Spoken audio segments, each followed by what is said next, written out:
everyone. Welcome back to Poets and Quants' Must Reads, a quick digestible recap of the top business school news sponsored by Center Court, our virtual admission events.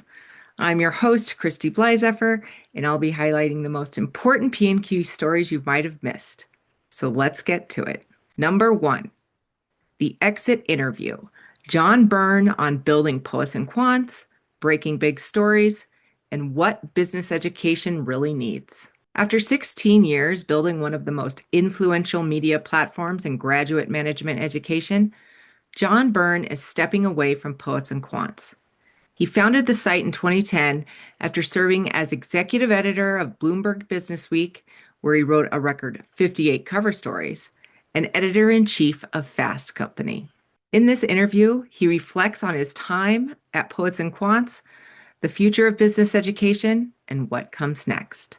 Find it on our homepage. Number 2, after 10 years, NYU Stern's sustainability push moves from proof to practice. 10 years after its founding, the NYU Stern Center for Sustainable Business is entering a new phase that reflects a broader shift in how companies approach sustainability.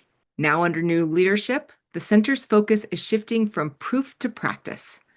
As supply chains strain and markets grow more volatile, the question is no longer whether sustainability creates value, but how to put it to work at scale.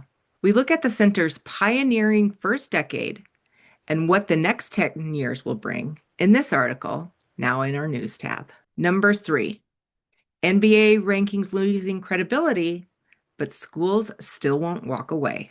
A new Manhattan Prep Kaplan survey finds that 51% of admission officers say rankings have lost prestige, but only 5% are considering opting out. You can find out why in this article, which is up now on our homepage. Our weekly roundup of news you can use. No matter where you are in your MBA journey, we bring several helpful stories for you this week.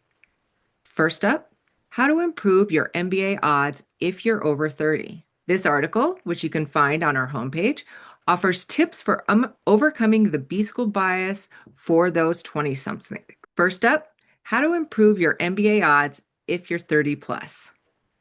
This article, which you can find on our homepage, offers tips for overcoming the B-school bias for 20-somethings. Next, a new playbook for MBA admissions. Build something first, then apply. This story on Stacy Blackman Consulting's new SBC lab shows why creating tangible, real-world projects can help on your MBA applications. Find it in our admissions hub. Finally, 10 tough MBA interview questions and how to handle them. This helpful article is also in our admissions hub. And that's it for this week's Must Reads recap. I also want to alert school seekers to our events tab from our main menu.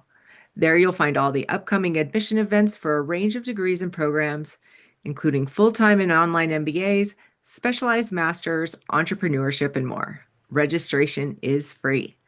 Again, I'm Christy Blyzeffer, and you can join me next week right here for a recap of what's important in the world of business education. Thanks for listening.